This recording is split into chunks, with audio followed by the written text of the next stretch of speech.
Let's look at importing and using so-called assets in Highland 2.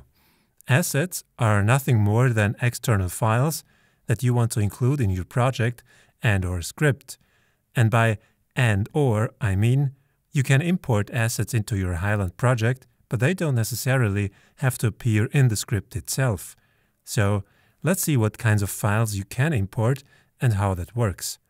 First of all, in order to use assets in Highland, you must convert your project into a .highland file. The fountain file format per se does not permit storing and using assets the way that Highland does. To get to the asset sidebar, click on the fourth icon from the left. It is the one that looks like a folder. If you click it and the asset sidebar shows up, you will see a message that assets are only available in .highland files, and you get a button to convert the file to .highland in case your current file is in the fountain format. Once you have converted your document, or if you choose to work with the Highland format from the start, you're good to go. To get asset files into your Highland project, just open them in your corresponding Finder folder and drag them into the asset sidebar. Alternatively, you can do it via the menu if you go to File, Include. Depending on if you already know if and where you want that asset to appear in the script, you can also drag it directly into the script document. The moment you let go your mouse, Highland will create the necessary syntax for you to include that asset in the document. The same happens when you drag in an asset from the sidebar. What the sidebar also does is it shows you which of the assets that you have here appear in the script. If the asset shows up in blue, it is included in the document. If you see it in gray, it is just stored in the sidebar, but it's not in the document itself. Also, you can rename assets in the sidebar. Just click on the name and enter whatever name it is that you prefer. To delete an asset, you simply click the X on the right side and the asset is gone from the sidebar. Just make sure you also delete the reference text in your document, otherwise you're going to get an error when you try to view the document in the page preview. One word about file formats. The official Highland online help does not explicitly state which formats are supported.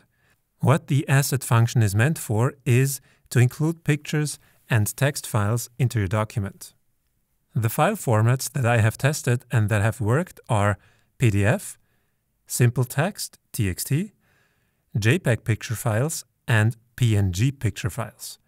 Formats that did not work are, for example, Final Draft FDX files and other proprietary screenwriting files. So, in case you would like to include those, you would have to convert them into a PDF or simple text format first.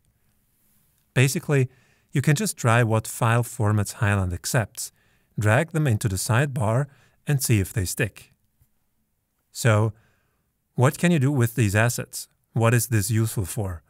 Well, in terms of screenwriting, you probably won't include a lot of pictures in your screenplay, since this would go against the 1 page per minute rule. However, you might want to put one on the title page, so it could be useful for that. Other than that, what you could also do is you could use this function to compile a collection of other documents. For example, let's say you have several text documents that have different kinds of information but belong to the same project.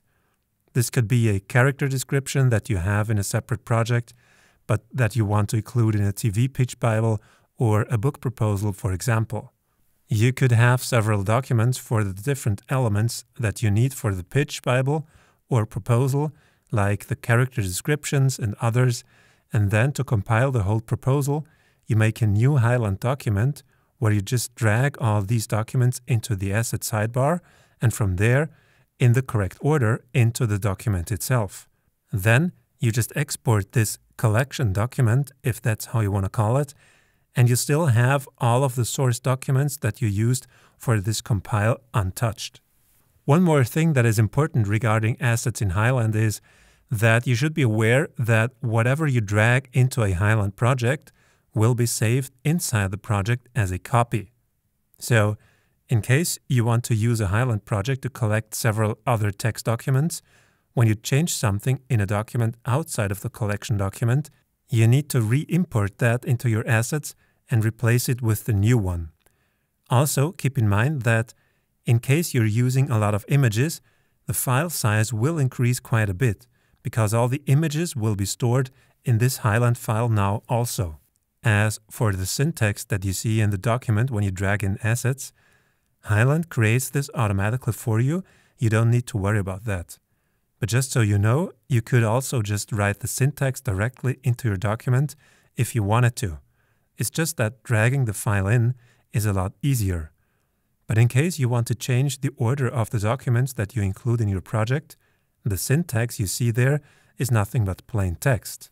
If you want the included document to appear in another place, you just select the syntax that belongs to the document you want to move, cut the text and paste it to wherever you want to move it.